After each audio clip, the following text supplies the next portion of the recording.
እቺ ልጅ በቃ ሰው ሚላትን መስማት አቆመቻ። አንቺ ምን ፈለክ?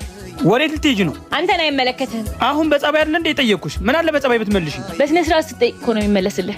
እኔማ የሆነ ፕሮግራም ላይ ይዤሽ ልሄድ ነበረ። ተይው በቃ። እኔም ፕሮግራም አለኝ እንጂ መጥቼ ብተባበርህ ደስ ይለኝ ነበር። ጭራሽ አብሮ መሄዳችንም እንደ ትብብር ነው የምታዩ? አዎ ከእንደኔ አይነት ንግስት ጋር መታየት እኮ ላንተም በረከት ነው። ወይ ጉድ! በቃ ሸኝኝና ብር ልስጥሻ።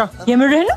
ኧረ ሰፍ ማለት ብር የለሽም ማለት ነው። አሪፍ አጋጣሚ ነው። በቃ ሸኝኝና ሰጥሻለሁ።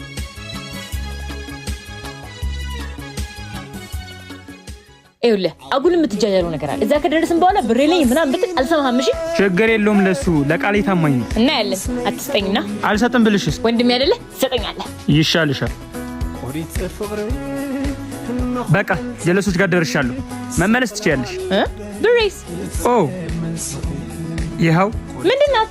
ይኸው ቃል በገባሁት መሰረት ሰጥቼሻለሁ። እና 10 ብር ነው የምትሰጠኝ? እንደምሰጥሽ እንጂ መጠኑን እንኳን አልተናገርኩም። እና 10 ብር ምችለው እሱን ነው። ቻው። ይመችህ። እሰራልሃለሁ።